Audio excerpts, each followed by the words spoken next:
Hello, everyone, and welcome to another episode of Cloud Conversations. I'm Peter Rising, and I'm joined by Kat Greenan. Hi, Kat. How are you today? I'm very good, Peter. Very good. What about yourself? Really well indeed. Really well. As we record this, it's a Monday lunchtime for us, but for our wonderful guest Nate Chamberlain, it'll be a little bit earlier in the day. So I've got the privilege to introduce my dear friend Nate, my co-author of a book we wrote together, which I'm sure we'll get into. Nate, welcome to the show. How are you? Hey, thank you. Yeah, I'm doing well. Thank you for having me. It's a real pleasure. So for our audience, our listeners and viewers, could you just introduce yourself a little, please, and tell us a bit about yourself and how you got to where you are today? Yeah, absolutely. So my name's Nate Chamberlain. I live in Kansas City, Missouri. So I don't know if anybody's ever been there, but it's a great place to be. I work at Centric Training here, so I get to talk Microsoft 365 all day and night. So if I'm not doing it at work, I'm probably writing a book with Peter about it. So keeping busy in that space.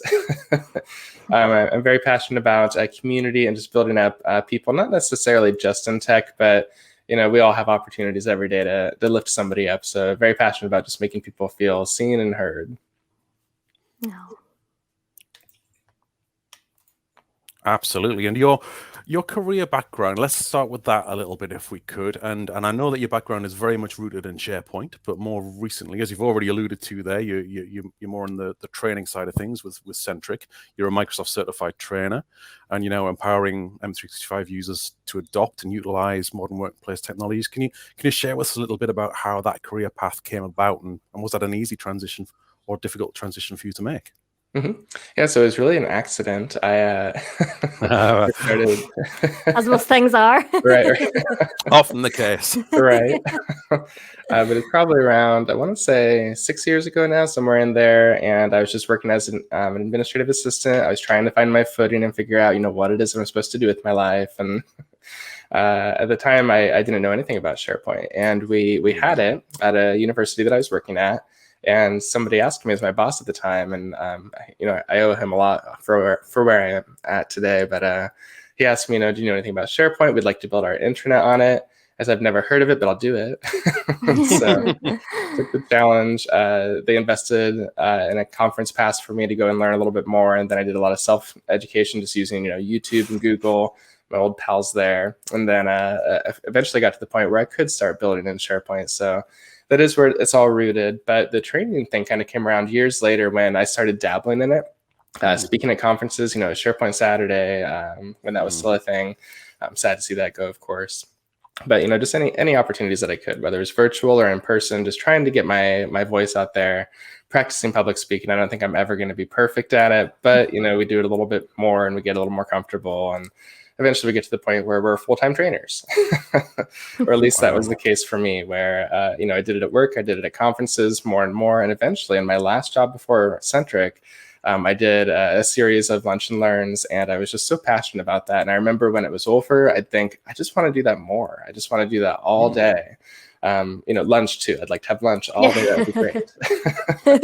But, just sharing with people too, and seeing people light up when they learn the smallest things sometimes, just that one tip that's going to make their day or make their day a little easier perhaps. So I figured that out in my last job. An opening came up at Centric, and it was just meant to be. And now I work with a fantastic team, getting to do what I love to do.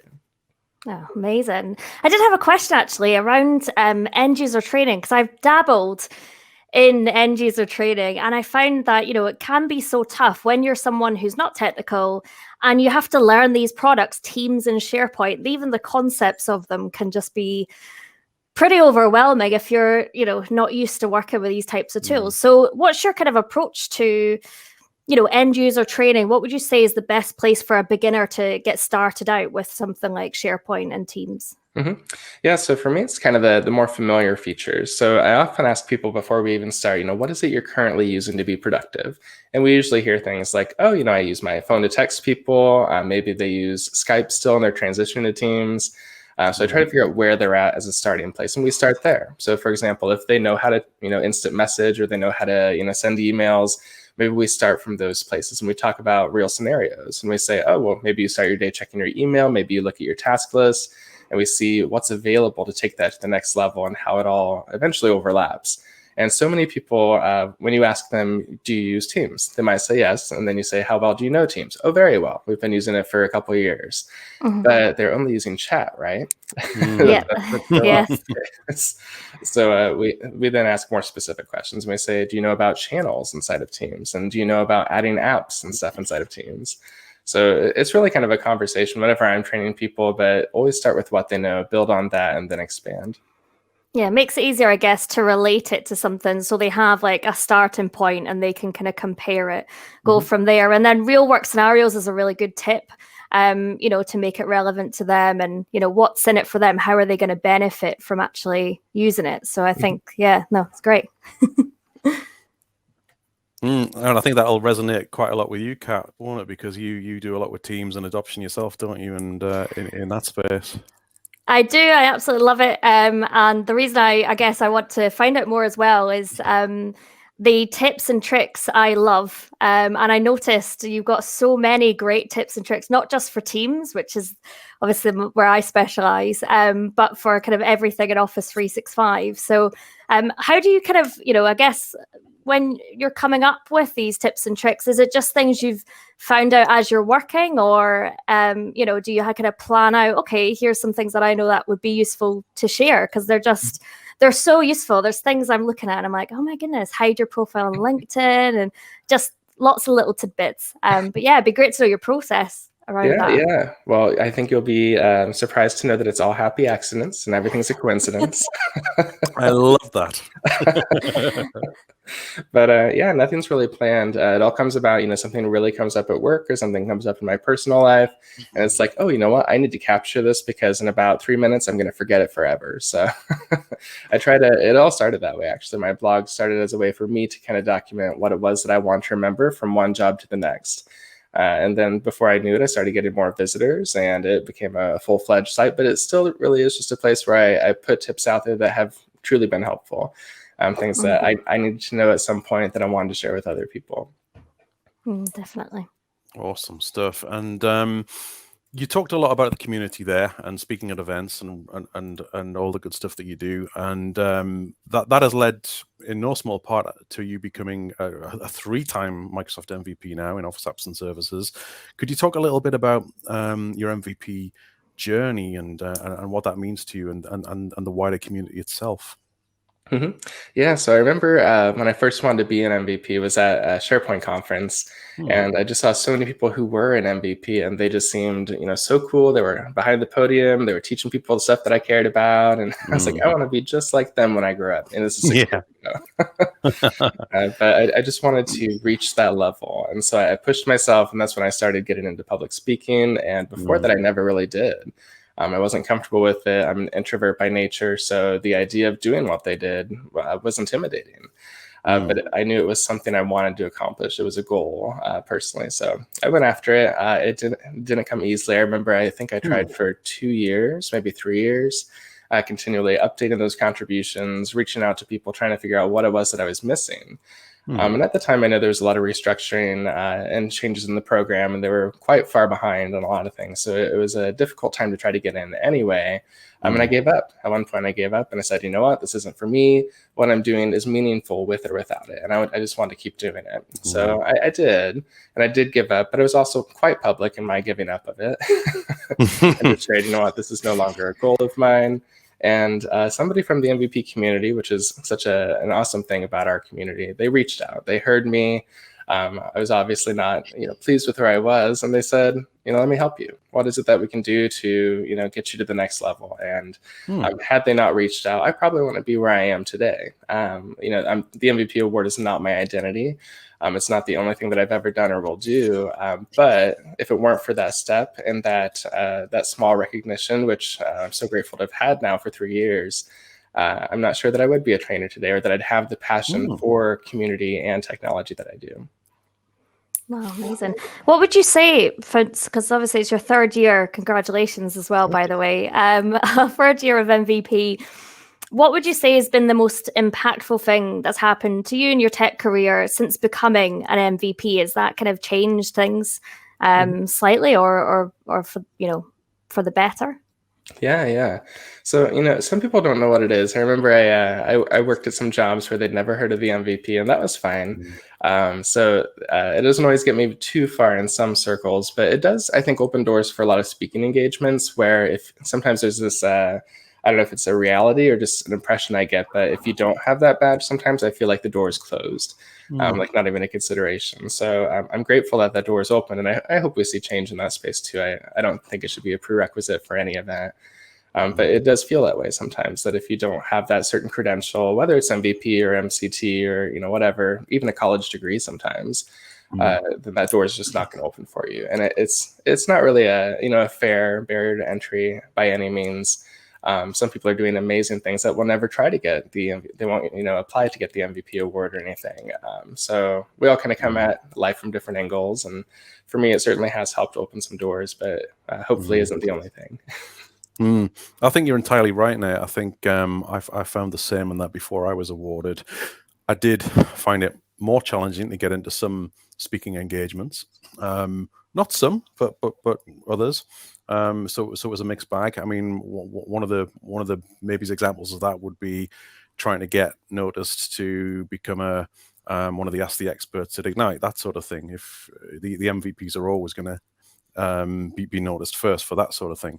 But on the whole, I think things are definitely moving in the right direction with that sort of thing, and being able to contribute and be noticed and make your mark in the community. And I think what's good about it is I think when people become MVPs, as our absent friend Rue recently has, he's a first-time MVP this month. It's a great chance to sort of pay it forward and start trying to mentor others who are on that journey and pay it back. Yeah, definitely. Absolutely. And congrats, Rue. I know he's not here, but that's awesome. Yeah, he's taking a well-earned break. Go on, Kat. I was going to say, I don't know if I've experienced issue. I think it's got better with the speaking slot. So I'm not an MVP. And I feel like I'm the opposite of most people, where I absolutely love public speaking. It's because I get nervous. I want to be sick and, oh my God, my tummy's rumbling for like days before. But I love that feeling. And then the rush afterwards, it's like an adrenaline rush. And I was saying before to Pete, I was like, I'm just in a constant state of nerves. That's just how I live my life. it's just not good. So I think it's nervous for me, but I like doing it. But I can't imagine how difficult it must be for somebody who is introverted to have to overcome such a big thing, public speaking. It's like the biggest fear that most adults have, isn't it? There was like a study that they did, and I think that came into number 2, public speaking. So it's high up there. So most people do, and even people that like it still get scared, I think. But yeah, I think in terms of the community and the, I guess a lot of the conferences allowing, new speakers to join, people that aren't as in the community, to, open it up and kind of suck them in, make the community bigger. So hopefully that is improving. I've definitely for myself seen an improvement in it anyway. But yeah, I think it's very courageous and great that people, push themselves to do that sort of thing when it's not comfortable. Definitely. Yeah, so absolutely. And I totally relate to what you're saying with the nerves right before. Even today, being a trainer, I remember just every single time before I log in, it's going to be like 15 minutes or so. And I just kind of sit there in this state of terror. Yeah. And until it kicks off. And then once you're going, it's fine. Everything just kind of melts away. Yeah. And I kind of let go. I mentioned to somebody something along the same lines at one point. It's like, once you're in an airplane, you can't really do the dishes, right? And you can't really do anything at home. So you're just kind of in it, right? Until you land. And I feel the same way about any opportunity where I'm public speaking or training. It's like, once it starts, I can't get back out. So yeah, just got to go through it. You don't really realize it's happening either. You just do it. So it's only before and after really that you spend your time either worrying or, the rush afterwards. But yeah, totally agree. Absolutely. And the nerves that you both speak of there, I think it's important that you never lose that, because you're losing something really genuine if it shows that you care. And if you lose that, I think there's something wrong. Without a doubt. Keeps you on your toes. Yeah, definitely. Keep you young. I'm exactly the same. I mean, I've had a little bit of a break from speaking in recent months. I haven't done conferences for 3 or 4 months probably. One exception, I did a little talk for Petri pre-recorded, which always is easier, I think. But I haven't done a live one in quite some time. And it's, of all the things that I've done in the community, it's probably the thing I feel I'm least good at. And I look back on and look at all my ers and ums and ooh, could have done that better. But we all do that, don't we? We all judge. And but it is what I think is really good though is that some of the recent conferences that we've had here our side of the pond, in the UK, Commsverse, they had a really good program to help get people confident with speaking. They had a speaker sort of training program that you could sign up to, and I know some fledgling speakers did avail themselves of that, and I think there's somebody else I think Scottish Summit might do that as well, potentially. So really good thing to encourage people into the public speaking arena, because it's not easy. It's not easy. It's very daunting. I think that's such a good idea, actually. Helping the speakers, because you have people who just really have great knowledge. They've got such good nuggets to share, but the fear of public speaking is stopping that from being shared. So I think that's such a good idea for conferences to have like help and support for people. I didn't know they did that actually, so that's quite cool. Yeah, it's really neat. But one thing I'd like to talk about next, moving on slightly, is your recently released free online Microsoft collaboration course. Could you share a little bit with us about how this has come into existence, Nate, and what the effort was that's gone into producing it, and what it means to be able to be able to provide this to the community? Yeah, so for me, growing up, I didn't really have a lot of access to opportunities like what I'm trying to do. And it was really just, we weren't a poor family, but we also didn't have a lot of money. So going out was a huge treat. And I just remember getting by with what we had as long as we could, until, a backpack would have holes or something. So I work in an industry, we all do, that sometimes comes from money, if that makes sense. And it is so difficult sometimes to convince certain areas in the industry to consider free events, because there's no money in it, right? So it's an obvious thing. So, my blog is free. This course is free. I try to do as much free as I can. And of course, I'm incurring costs too, but I'm trying to counterbalance it as much as I can. For example, my blog is monetized because it's got ads on it. And those ads are actually what's enabling me to do this course for free, because it is a significant investment. So it's finally, it's built up to the point where it can kind of self-support. So and just being able to put something out there that's a little bit different too meant a lot to me, because the blog's great, but kind of like I said, it's just me jotting notes out there that I learned and hope somebody else finds useful. But also, it's just one modality, right? And people learn differently. People need different experiences. It's 2021, and maybe blog posts aren't the best way to go anymore. So I've been considering video. I'd like to put more investment into my YouTube channel, which has been kind of dormant for a while. But then I also thought, what about video courses? So really, it's kind of an experiment right now. I'll probably do it for at least a year, and if it picks up, I'll keep it going. I'll put more courses out there. If it doesn't pick up, maybe I'll pivot a little bit and go into video. But it's really just kind of an exploration, but also something I just want to be able to give to people who maybe don't have the opportunity through their workplace or personally to get on that journey, to start learning the very simple basics of OneDrive, SharePoint, and Teams. And I know there's Microsoft Learn out there, and I know there's all these other really great resources that people should check out. But I just want to put my own my own style out there, my own voice out there, and have a journey with people. So it's kind of an ongoing discussion too. It's video based, but then there's discussions along the way where we can have some back and forth. Definitely. Absolutely. I think that's so great, that because I was going to say there is lots of kind of there's Microsoft Learn and all of these tools that are available, but it's it's better, I think, when it comes from someone's personal experiences. What challenges have you faced, and what are the tips and tricks and help that you found? Oh, I'm going to share this. It seems a little bit more personal, and it seems, for me anyway, a bit more useful, because the things that you're sharing are things that I've experienced as well. And I think, oh, great, what a great way to do X, Y, and Z, instead of maybe a formatted type of material or website that maybe some of the other tools have. So no, I thought it was the training is really, really useful. So check it out if you haven't already, guys. For those listening. Yeah, actually, where can people get to this, Nate? Let's give it a little plug, and we'll put it in the show notes as well. It's great. Yeah, it's at natethetrainer.com. NateTheTrainer.com, nice and easy URL to remember.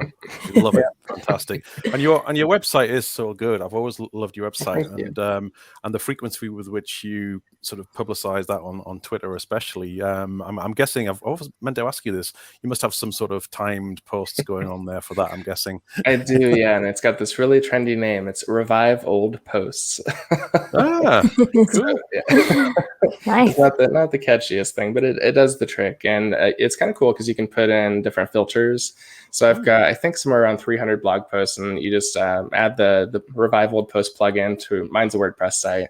So I added it to that, and then you just say, don't repost anything that has a certain tag. So like if I had an event, for example, or I was going to speak at an upcoming conference and posted about it, I wouldn't want to repost that a year later. So no, exactly. Yeah, you just put in different tags, and it does its work. That's such a time saver. That's another great tip. I'm just loving it. Making notes. Yeah. But it is so. There are some great ideas there. I've also not done much on my own personal blog of late. I do write for a couple of other, like Petri and Practical 365 is what I tend to focus on when I'm writing, and my own blog gets left as a result of that. And I've been trying to think lately of ways to revive that and make it a little bit different from the more technical posts I do for these websites. And I have thought myself, much as you said, Nate, maybe he's going video instead. Maybe he's just talking away about things and putting our stamp on it that way. But we shall see. There's lots of ideas floating around in the old, in the very old brain, shall we say, at the moment. But as you know, I mean, you and I are way overdue a chat anyway. Not least of which is about a little book that we co-authored together, which not that long ago, really, and we're at the point where we actually have to renew it. But nobody will be surprised because of the cadence of Microsoft Teams. When we for those wondering what the heck I'm talking about, Nate and I co-wrote a book together, Microsoft Teams MS 700 Teams Administration Guide, and it was released, I think, March 2021, wasn't it? It's not been out long. And yeah, I think we finished the first draft like November, maybe. Yeah. And it already needs updating. We're being asked by the publishers, we need to refresh this because the outline has changed and Skype for Business has disappeared, and there's things to. So we need to get our heads together and plan our next step with getting that out there for sure. But how did you get into? I'm interested very much, and I'm sure you and I have talked privately about this before. But how did you get into writing your first book, and what did that mean to you? Because I know what it meant to me. It was just a really joyous occasion and a real sense of achievement. What was that like for you? Yeah, well, it kind of came about coincidentally, I guess, because I had my 100th blog post. And that feels like forever ago, but but my 100th blog post, I wanted it to be special. My blog was also something that I started doing. I think I put like 7 posts out there, and it just wasn't getting traction. And I'm not a patient person by nature, so you can imagine my despair after those first 7 posts got like 300 views over 4 months. I feel you. I do. And so I don't know what encouraged me to keep going with it, but at some point I picked it back up after a long spell away. It was several months that I wasn't interested in investing anymore. But I kept putting stuff out there, and I think it was back, when you could still do HTML and stuff in SharePoint, and I'd done some kind of like conditional formatting or something in that SharePoint list. I can't remember, but that post was popular, and I kind of got addicted to that. And it was like, oh, people might want to read some stuff like that. So I kept putting more tips out there and documenting stuff that I was doing at work, or just tips and ideas that would come up here and there. And it took off, and I started to get more traction. And so getting to 100 was really big for me. I felt like that was something I wanted to celebrate. So I was like, this 100th post has to be special. And so I came up with the ABCs of SharePoint. And the idea was that post was going to detail 26 ways you could use SharePoint. So something for every letter of the alphabet. And I decided I wanted to do something even bigger than just a post to celebrate it. So I did a small book, and I self-published it through Amazon, and basically copied and pasted that post, put it into a book, and then expanded on each of the letters, because the post is pretty brief, but the book expands a little bit on each. But it was just a fun little thing. Self-published it, did all the design and the layouts and all that myself. Really easy to do if anybody's interested. It's kdp.amazon.com. So wow. Yeah, be sure to check that out. You don't pay anything, so if anybody is interested in that, you just lay out your own stuff or have somebody else do it for you. That's better, probably. And then you just upload it and choose, the sizes and design and all of that, and they put it out there, and you get a cut from sales. Not a very big cut, but I don't think a lot of people want to self-publish a small book for money. So yeah, I got out there, and I kind of got addicted to that feeling too, just having something out there, and I could use it as a freebie, so I could take it to conferences with me and give it out for people, and it's just great to have. And after that, I did another small one for a conference, and I just liked that feeling of having something tangible, because my blog was all virtual, but now I could hold a blog post in my hands. Yeah, So. that's absolutely agree. Yeah, when I got my first book, the MS 500 guide, when it arrived and dropped on my doormat, I was That's a big one. Beyond excited. It is a big one, and that probably needs updating soon as well. Oh, good grief, there's so much to do. But there's no feeling like it. It's a great experience writing a book, and hopefully there's a couple more in me and in you and I together. I know we've both said we'd like to write together again, and I definitely can speak to that. But so cool. I just think the fact that you've written books and then you just started by just doing it yourself, I just think that's what a way to celebrate 100 blog posts. I'll just write a book, it's fine. So what was do you have any advice, I guess, for anybody who's looking to do something similar? If somebody's out there, looking, oh wow, do you know what, I might be able to turn what I know into a published book. What's the piece of advice, I guess, from both of you would be good to know. Yeah, I can start. So yeah, the kdp.amazon.com is a really great way to self-publish, and it gets your name out there. So also just have a digital presence, like get a blog or something. And eventually someone's probably going to reach out to you and ask you to write something for them, is kind of how it happened for me to get more formal. But also I think the best advice I could give somebody isn't so much the technical pieces, but maybe the mental pieces. And that would be, don't be hard on yourself, allow yourself to be vulnerable, and never feel like you have to be the expert. It's great to be an expert, but you don't have to be the only one, and you don't have to be the best, and you absolutely don't have to be perfect. There's so much pressure out there, and there's sometimes cruelty, right, that we see on social media that's in response to anything you try to do. And it's so easy for someone to try to knock you down, right? And you were vulnerable, you put yourself out there, you worked hard to get where you are, and you have so many accomplishments to celebrate.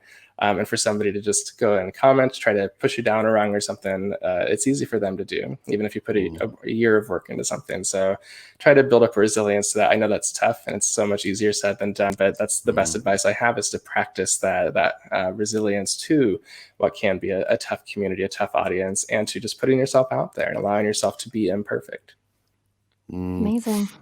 Completely agree. And for me, I mean, I never self-published. The first book I wrote was for a publisher, and they came to me on LinkedIn and asked me if I wanted to do it. And at first I said, oh no, I couldn't do that. So then fortunately for me, they came back and said, well, actually, we think you can, and blah blah blah. The rest is history.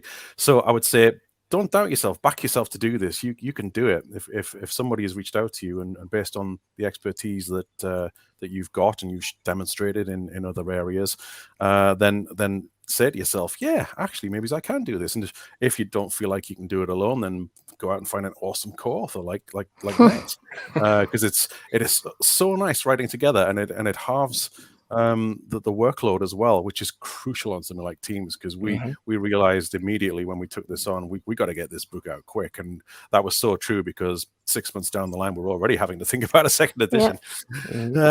But yeah, back yourself. And like Nate says, don't beat yourself up about most of the comments you're going to get from the community are going to be kind and respectful and nice. You're going to get the odd one, especially on your Amazon.com.uk, in our case, reviews page, where most of them are really nice reviews. You'll get sort of, if you're lucky, between 4 stars and 5-star reviews, maybe a 3-star here and there. You're going to get the occasional one, which is a 1-star. This is not enough to pass the exam, and really, really feels really cruel. But you're never gonna change that person's mind. This just is what it is. So yeah, the good will always outweigh the bad as well. But it's a shame because most people, if you look at 50 positive comments, and you get one negative, you pay more attention to the one than the 50 positive. So I think that's really good advice to have a bit of confidence. And I like that, Nate, about you don't have to be the only expert. There's so many times we talk to lots of different people about imposter syndrome and people thinking they don't belong or they're not good enough for something. Where the fact is, you're not. You don't have to be the only expert in the room. You're there because you've got merit and you've worked hard. And I think that's really good advice. So cool, thank you. So you're gonna write when you're gonna start writing your first title, then, Kat? Well, I wouldn't. Here's the imposter syndrome coming out. I don't think I'm a very good writer, so I'd maybe get a copywriter on board.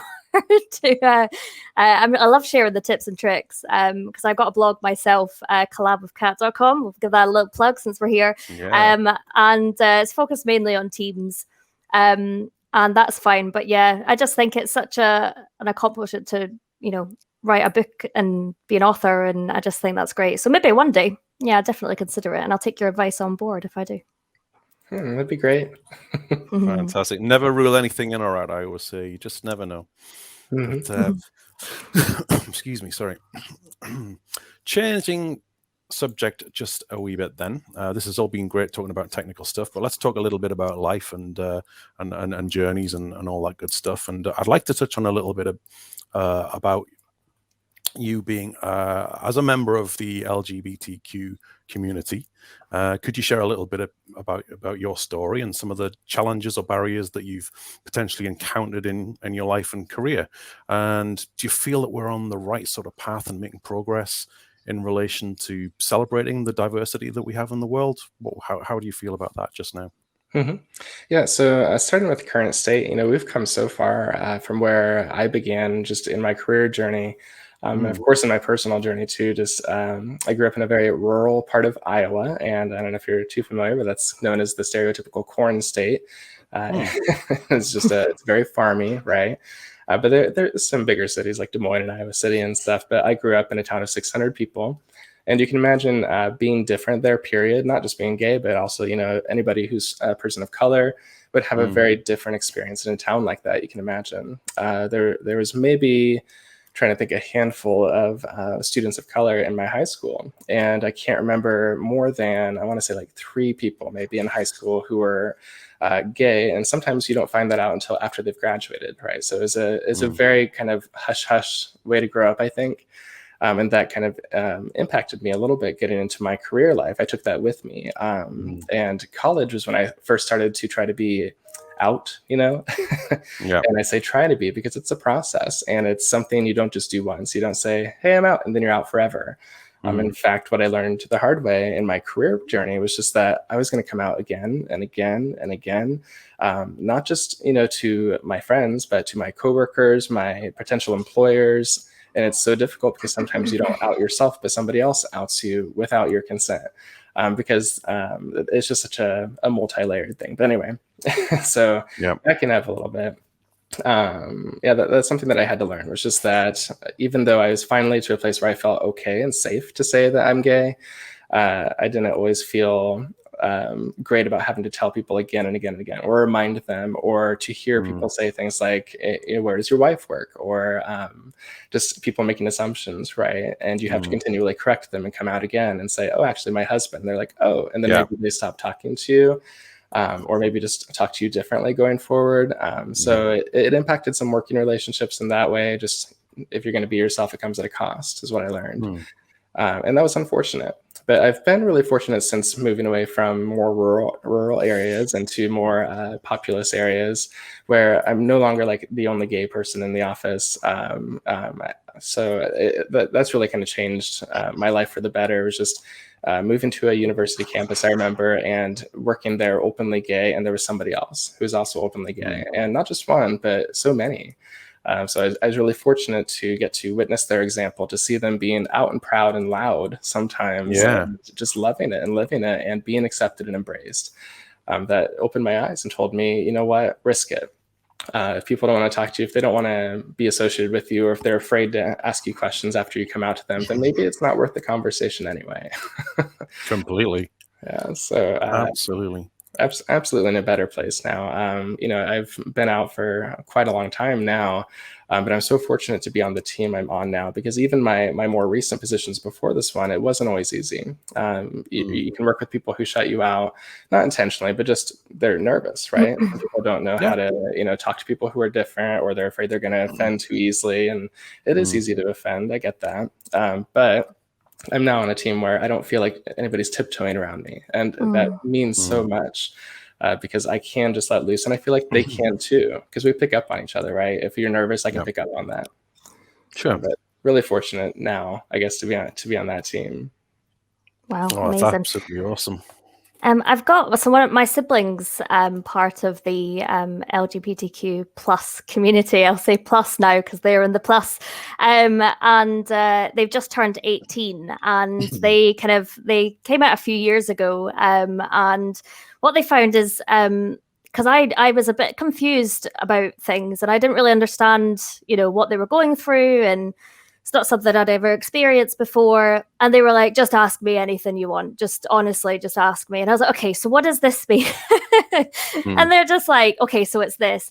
And they were like, I would prefer you to just be outright and ask me something if you're confused, or, you know, if you're not sure about something, just ask. And that's the easiest thing to do. And I took that opportunity to, you know, learn as much as I can, and open my mind, and, you know, and really kind of try and embrace it. Do you find the same? It's easier if you know, people just ask questions and just be a bit more direct with things, instead of, oh, you know, or whatever it is that they do. Right, absolutely. You know, make mistakes, be bold, ask the questions. That's how we all learn. That's how I learn too. I'm absolutely not perfect, and I never want to be, or I'll stop learning. So, but yeah, ask questions. Be you know, apologetic if you have to be. For example, if you make a mistake, correct it, but move on quickly.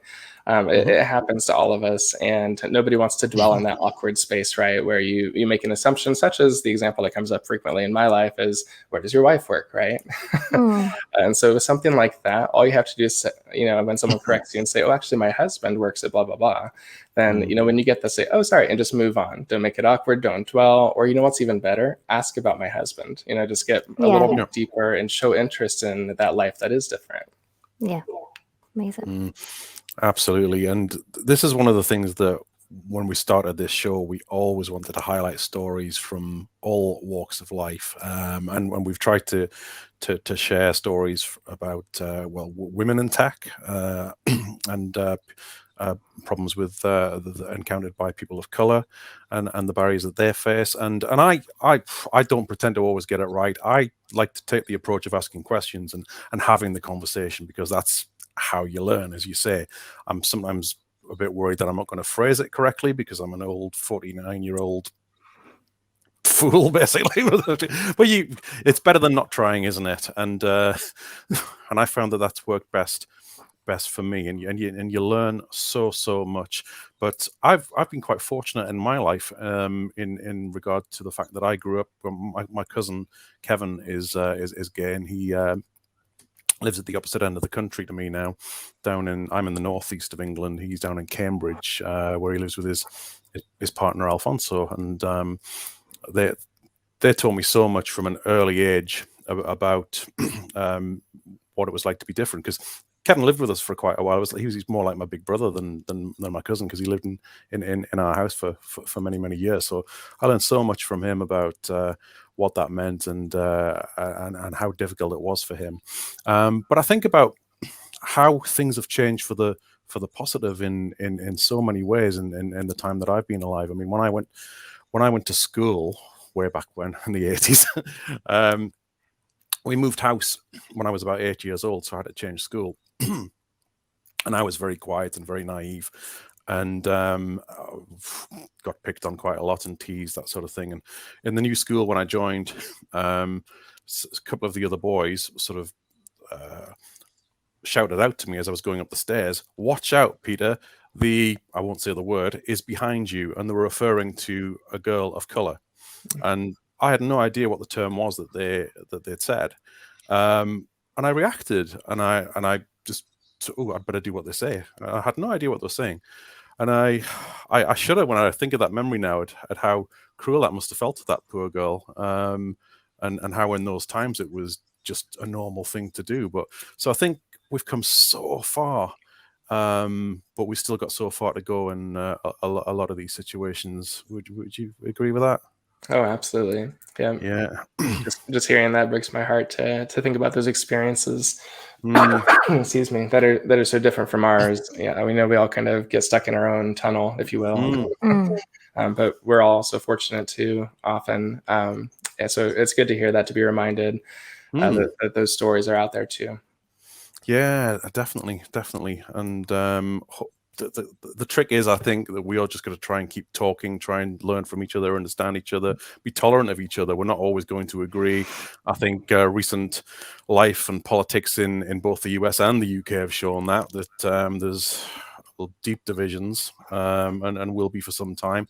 But hopefully we can just listen and be tolerant and not dismiss the other side's point of view and listen and try and understand. But it's not easy. It's not easy at all.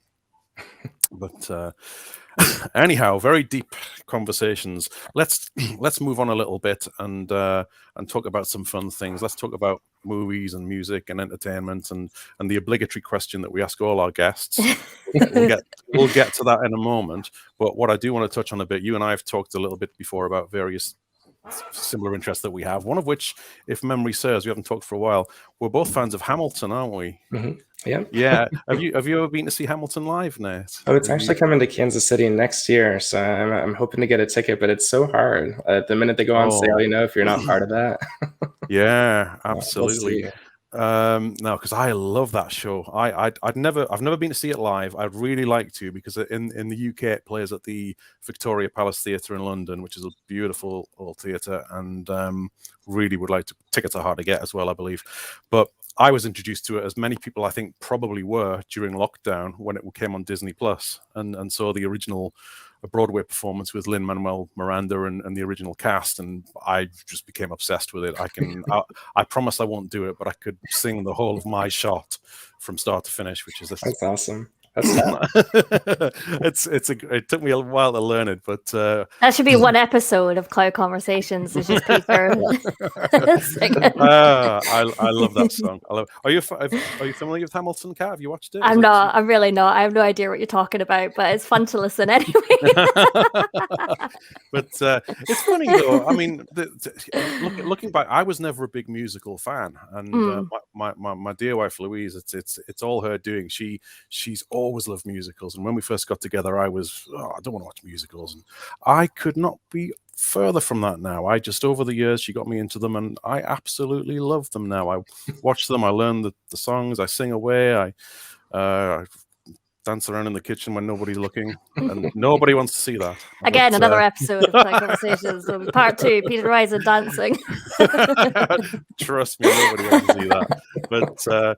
But no, I think the arts and entertainment and music and that sort of thing is definitely something that uplifts you all, isn't it? And I know, Nate, before we came on the air, we were talking about you and your husband just been to an Alanis Morissette concert. Was it yesterday?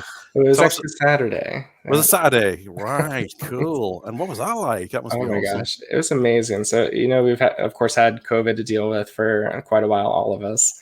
Sure. But we actually had tickets for last year, I think. And they moved it to, of course, this past weekend. And as things, of course, happen sometimes, we had to drive about 3.5 hours for this one. But we've had the tickets for about 1.5 years or more. And then, of course, a new location was announced late into the tour, and it just happened to be Kansas City, like literally about 10 minutes away from me. Oh, awesome. But it ended up working out. We still went to the one that was 3.5 hours away, but we got out of the apartment, we got out of town. That felt so good because we just haven't traveled much at all, and everybody was pretty safe. Not so much, in their seats at the concert, but just moving around, and we felt pretty good about that. And also St. Louis is just a great city, so that's where that was. Yeah. So really enjoyed the weekend. It was so good to get out and kind of reset. But Alanis is just inspiring. She's just just a force to be reckoned with. And seeing how much heart and soul she put into her music, to me, is even more meaningful than the performance itself, because you can just tell when somebody's in their element and when they love what they're doing. And seeing that just lights something up in me. I don't know what it is, just to see people living their life and enjoying it. So that was worth every penny for me, just seeing her do her thing. Absolutely love Alanis Morissette. I'm slightly jealous. Amazing. Oh, you're not going to do the rendition you did pre-show, Kat? Oh yeah, I was saying. Yeah, I used to, when I was a young child. I got the CD, Alanis Morissette CD, and I used to jump on my bed singing "Hand in My Pocket," and I used to do the one hand in my cigarette and think I was really cool. Like, oh, cigarette. Yeah, so that was my experience of Alanis Morissette. So fond memories. Absolutely, absolutely. I'm sure you were very, very cool indeed, Kat, absolutely. But that album, that Jagged Little Pill album, at the time, it was just huge, wasn't it? It was absolutely. That's the 25th anniversary now. Wow! Oh my goodness. Ooh. Gosh, so old. Oh, it's absolutely crazy. But shall we get to the obligatory question then? Do you want to do it, Kat? Okay. Oh, I feel nervous. It's the most important question of the most important question really of the session. But it's something that we ask all our guests, and I have a very different opinion, apparently, to most people, which I didn't realize. But what, in your opinion, is the better movie, Terminator 1 or Terminator 2? I'm not sure if you've heard this answer yet, but I haven't seen either. So oh my God. I know. I was going to say, I bet you're going to turn off the So I think I'd have to say, as an unwitnessing person, that Terminator 1 is better, because there wouldn't be a 2 without it. Yeah. Good answer. I don't care that you haven't seen it. I'm glad that you chose the right answer there. Well, you should. I definitely recommend it. Yeah, Terminator 1. I definitely recommend it. It's more like a slasher horror kind of slasher-y film, I would say. Whereas the second one is just a pure action film. So it depending on which one you prefer. But they're both really good. I just much prefer the first one. So, but most people say the second, which I just. It's funny, actually. I think we always say that we've been keeping account of the votes, but we really haven't. But we should, though. As we've gone through, we probably should go back and count them up. But as we've gone through guests, there was a very strong lead for Terminator 2 for quite a while, and then you set the trend for Terminator 1, and since then, lots and lots of people have said 1. There have been quite a fair few, like your good self, Nate, who've not seen it and so don't know. Don't care camp. So we've had a few of those as well. So I think we need 3 columns. But what were you again, Peter? What was your? I said 2. But what you'll find from me is, if you ask me the same question on a different day, I'll probably give you a different answer. It depends what mood I'm in.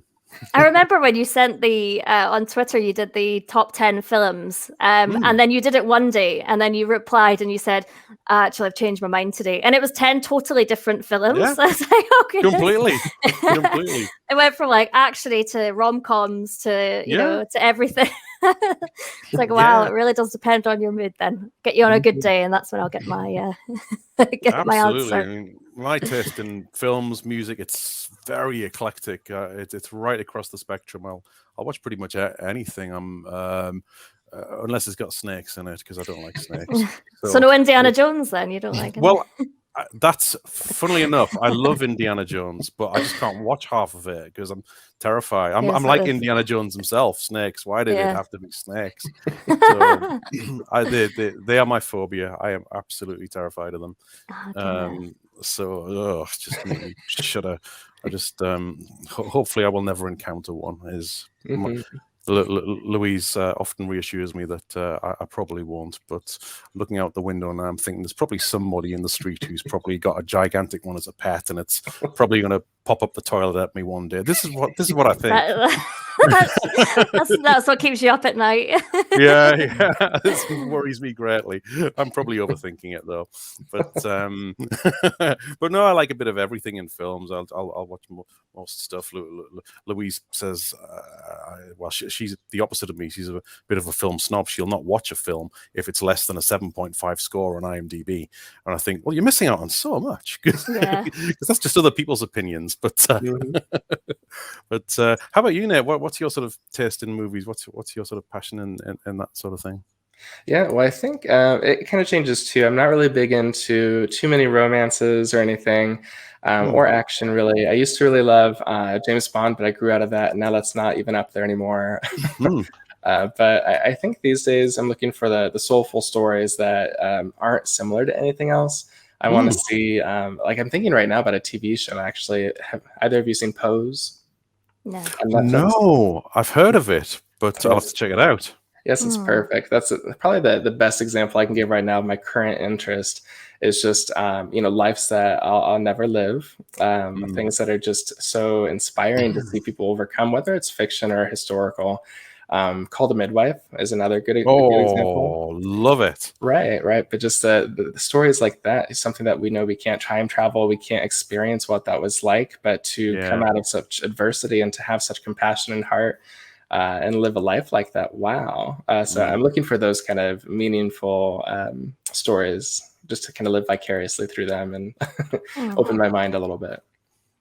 Amazing. I just had a quick look at I've never heard of Pose before, so just had a look and it looks amazing actually. Yeah, it's awesome. I'm gonna have a look at where you can watch it online. Yeah, we've got it on Netflix. I'm not sure if it's also in the UK. Maybe not in the UK. I'll have a look. Great. Have a great great music. It varies what's on Netflix across the world, doesn't it? But if you ever want the US Netflix, though, you can get yourself a VPN and DNS hack and all that stuff. I did that once, but not for a long time now. But it is possible. Yeah. I wish it was all the same though worldwide. I get why it's not, but it's quite frustrating how it's different worldwide. How Canada gets one thing, US gets this, Australia gets that, and it's a bit weird. But I remember waiting for Spotify for a long time. I had a friend from Norway who had it, and they just loved it. And I used their password for a little bit until they kicked me out. They finally figured out what was going on at Spotify, I guess. So my my IP address in the US just wasn't working anymore. So finally we got Spotify, and now that's what I use all the time. I love Spotify. It's awesome. This very podcast is on Spotify. There we go. There you go. You can consume it in many mediums, visual and audio. So there you go. And links will be included at the end of the show. That's awesome. But it's so good to get tips from other people of things to watch. This is really good. I've just been on a random journey through Netflix over the weekend, and I watched a few things I've not watched for a very long time. One of which was the Da Vinci Code movie, which I haven't seen in a good 10 or so years. When did you watch it? I watched it yesterday. I watched it 2 days ago. Really? Like I rewatched it 2 days ago, and then I watched Angels and Demons the other day as well. Oh, that is so spooky. We were just in sync. And I haven't seen it in years, and it's been years and years. And I thought, do you know what? I haven't seen that in a while. I'll put that on. How random is that? Do you know what? Though I did watch Castaway, so it did come up in my suggested Tom Hanks films. Yeah. So that's probably why I did. But that's I watched it as well. It's so cool. Sorry, I think I started it 2 days ago because I quite often start a movie and don't watch it all in one go. I'll finish it the next day because it's, as a parent, it's almost impossible to watch a whole movie at once. But how mad is that? That's crazy. Because Angels of there is a third one as well, Inferno, I think, which wasn't quite as good. I've watched that once, I think. But the books were great, though. I remember back in the sort of early to mid 2000s, those books were all over the place. Same time as the Harry Potters were about, and I just absorbed myself in those books at the time. They were so good. But, are you a book person there to read a bit? Oh, absolutely. I buy more books than I read. Yeah, I do love to read. Yeah. So, I think my current book is what's it called? Billy Summers by Stephen King, one of his newest. Oh, wow. Yeah, I love all of his books, and then his son Joe Hill just has fantastic stuff, both in novel form, but he also does graphic novels, comics, that kind of thing. So big fan of anything a little spooky and horror-y. Definitely. Yeah, you and Kat get along very well then, because you're big into the horror stuff, aren't you, Kat? I love horror. It's the horror. I can't even say it. Horror, my accent, and disaster films are my two favorite genres.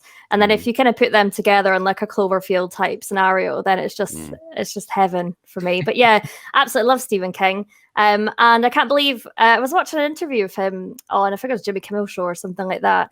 And he's very, very old, but he's written, and the reason I say that is because he's written the equivalent of like 3 books a year for like 50 years. That's in short stories.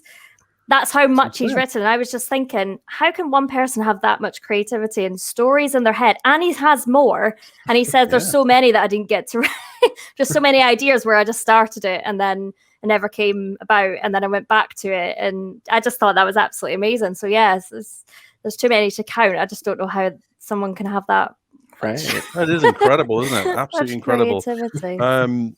Anyhow, I am mindful of time. As we record this, it is a working day, and I know Kat has a call to get to. So we could talk so much longer. And on that note, I do think we will definitely want to invite you back in the very near future, Nate, if you'd like to join us again, and maybe we'll have Rue on next time as well. So that'd be great. You've missed out talking to Rue. So before we finish up though, is there any last words that you like to share with the audience and how they can reach you and all that good stuff? Sure. Yeah. So I'm on natechamberlain.com. That's probably the easiest to remember. And all of my socials are out there too. So one-stop shopping to connect with me. And then I think just some parting words here in the US, it's the National Suicide Prevention Awareness Month. So if you're struggling, know that you're not alone. And there's lots of resources out there, myself included, if you ever need someone to talk to. Amazing. Oh, lovely words. Thank you so much, Nate. It's been a pleasure. We will talk very, very soon. And Kat, thank you so much as ever. Enjoy the rest of your days. Thank you to our wonderful audience for joining us as ever. This has been Cloud Conversations, episode 25. Reach out to us on Twitter. I have no memory of what the URL is now, but I'll put it in the show notes. I really must get better at that. But yeah, do join us again. Let us know what you think of the show and any comments. We're always happy to hear feedback. But thanks for joining us. Take care, and we'll see you down the road. Bye-bye. Thank you. Bye.